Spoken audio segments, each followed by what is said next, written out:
খালি পায়ে ৩১৪ ফুট উঁচু ভবন বেয়ে উঠে যান এক যুবক।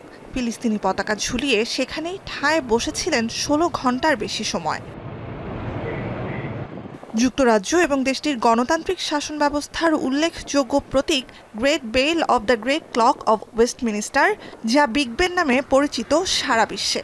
ঐতিহাসিক এ দেয়ালঘড়ি যে ভবনের মাথায় যুক্ত, সেই এলিজাবেথ টাওয়ারে স্থানীয় সময় শনিবার সকালে দেয়াল বেয়ে উঠতে শুরু করেন যুবকটি।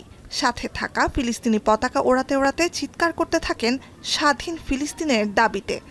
So we have a colleague who has scaled Big Ben with the Palestine flag, and I understand that he's here to outline the travesty of what is going on in Palestine and continues to go on in Palestine. ঘটনার আকস্মিকতায় Westminster প্রাসাদ ঘিরে সব সড়কে স্থবির হয়ে যায় যান চলাচল।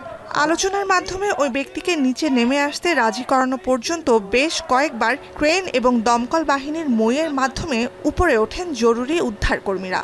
ইচ্ছে হলে তবেই নিচে নামবেন বলে জানালেও দীর্ঘ ১৬ ঘন্টা পর নিচে নেমে অপেক্ষারত অ্যাম্বুলেন্সে উঠতে দেখা যায় ওই যুবককে।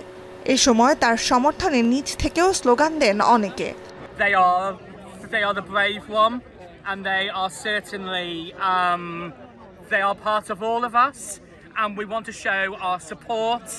নিচে নামার পরপরই ওই ব্যক্তিকে গ্রেপ্তারের খবর নিশ্চিত করেছে ব্রিটিশ পুলিশ, তবে তার নাম পরিচয় প্রকাশ করা হয়নি। পুরো ঘটনায় দিনভর সর্বসাধারণের জন্য বন্ধ ছিল ওয়েস্টমিনস্টার সেতু, পার্লামেন্ট চত্বর ও নিকটবর্তী বিভিন্ন সড়ক। নুজহাত কামাল, এখন বিশ্ব।